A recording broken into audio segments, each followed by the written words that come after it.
Bonjour et bienvenue sur votre chaîne dédiée au chant prénatal et à la femme. Aujourd'hui, je voulais vous parler du syndrome prémenstruel, le SPM. On en entend beaucoup parler parce que c'est intéressant et c'est très important pour la femme. Donc voilà, moi je voulais vous apporter quelques informations si vous ne les avez pas déjà. Parce que ça me tient à cœur, parce que je fais partie de ces femmes et que je trouve important de trouver des solutions pour alléger tous ces syndromes voilà, qui nous affectent toutes, plus ou moins, c'est-à-dire l'irritabilité, une mauvaise digestion, des maux de tête, des vertiges, des crampes, un corps qui gonfle, tout ça, tout ça.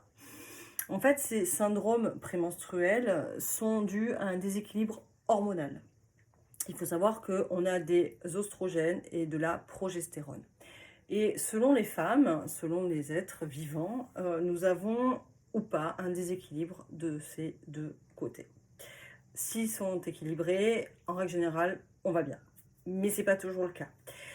Du coup, on peut avoir de l'hyperostrogénie qui s'appelle donc, c'est-à-dire qu'on a un niveau d'ostrogène qui ne monte pas dans le sang.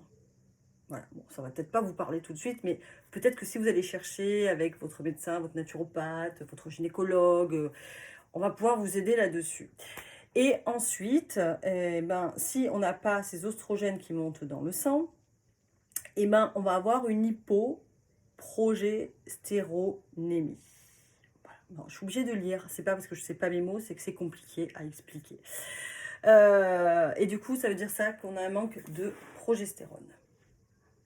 Ça, c'est hyper important. Parce que si on a une déficience ou en tout cas un déséquilibre, on va avoir des carences hormonales. Ces carences hormonales, elles sont dues à quoi? Elles sont dues par une mauvaise alimentation. Ou alors une bonne alimentation, mais qu'on ne fixe pas. Pourquoi on ne fixe pas? Parce qu'on a des carences en magnésium, en vitamines, en zinc, en iode s'il y a éventuellement des problèmes de thyroïde. Voilà, plein d'autres choses aussi.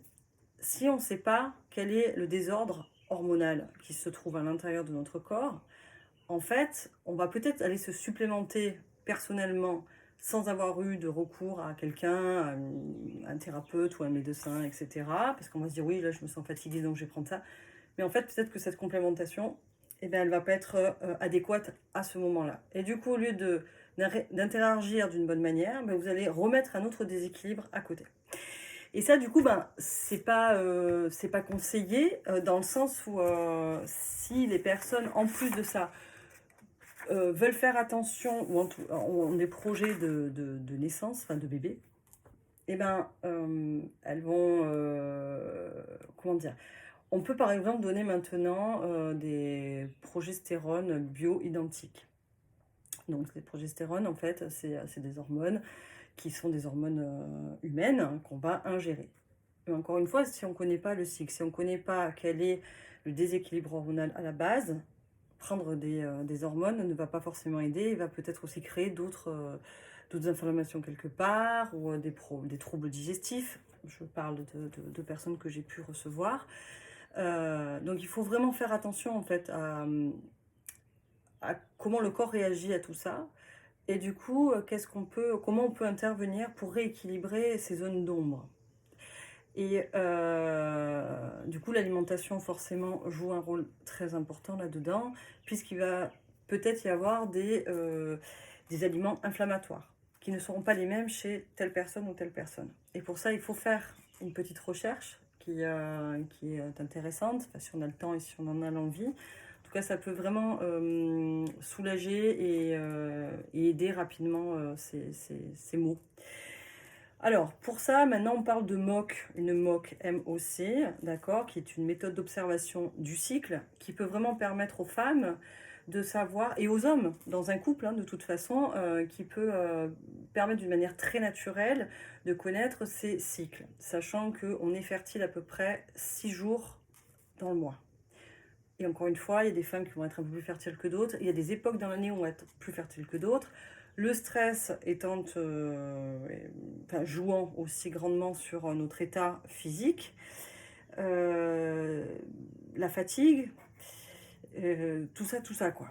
Donc du coup, inscrire une MOC peut être une possibilité et une aide pour savoir quels sont nos cycles, comment on réagit, et intervenir là-dessus au niveau de l'alimentation, au niveau du sommeil, au niveau de la gestion du stress, etc.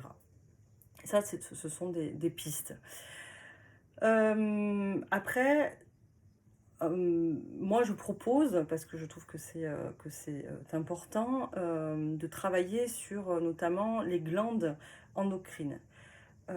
On vieillit tous, c'est-à-dire que nos glandes endocrines vont vieillir aussi. Et chez certains individus, malheureusement on n'est pas tous égaux là-dessus, et il y a des personnes qui vont être en déficit hormonal, déjà programmé, et des personnes qui vont avoir des glandes endocrines qui vont s'affaiblir beaucoup plus rapidement que les autres.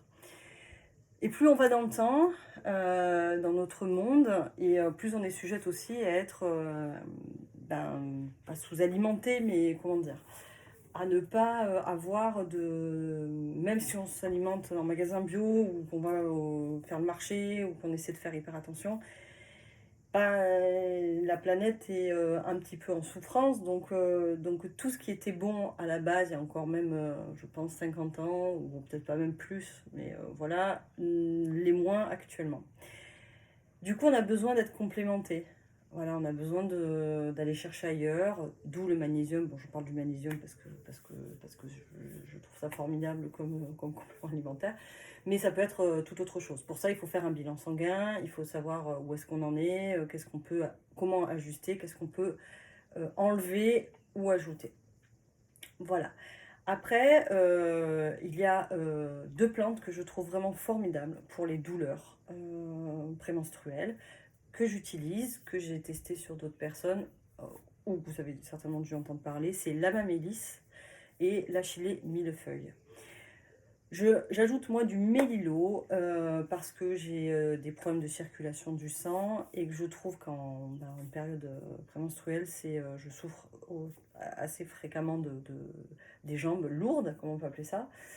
Et du coup, je mélange ces trois et très honnêtement, je trouve que c'est vraiment très efficace. Voilà, les douleurs que j'ai au ventre sont moindres.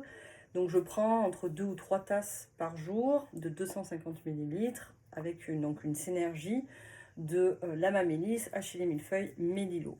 Vous pouvez également ajouter de l'ortie. Moi, je trouve ça aussi très intéressant, j'en consomme énormément. Voilà, vous n'êtes pas obligé, d'assembler ces trois. Vous pouvez aussi prendre une et voir les effets que ça a. Voilà, après, donc vous prenez une pincée de ce mélange ou vous prenez une pincée d'une des plantes que vous avez. Alors l'ortie n'agira pas de la même façon que la mamélis ni la millefeuille et le mignon non plus puisque c'est sur du système circulatoire. En tout cas, les trois mélangés que je vous ai dit sont très efficaces. Voilà, vous pouvez les trouver en magasin bio ou alors sur des sites internet, des herboristes qui vendent. Maintenant, je pense qu'il y a de plus en plus d'herboristes dans les villes. En tout cas, en ligne, vous pouvez aussi en prendre un gros paquet ou faire une demande de mélange directement. Voilà. En tout cas, c'est une petite chose. Enfin, c'était pour vous dire que ces syndromes-là, ils se travaillent. Et on ne doit pas rester avec des douleurs. Voilà, il y a des solutions à tout. La bouillotte aussi peut faire vraiment du bien. L'état inflammatoire, il peut être soulagé. Voilà, sachez-le. Après, il faut consulter, en tout cas demander conseil. Mais il y a des aides partout. Et selon l'individu et le plan de chaque personne, physique, psychologique, on peut agir et aider. Voilà. J'espère que cette petite vidéo vous aura appris des choses ou en tout cas permis d'éclairer certaines zones d'ombre. Voilà, je vous dis à bientôt. Voilà, je prépare une petite vidéo pour en prénatal. J'essaie d'axer puisque j'avais fait quand même pas mal de choses au niveau des sons, mais voilà, j'ai peut-être travaillé plus sur la posture, les postures de fin, etc. Donc je reviendrai vers vous prochainement.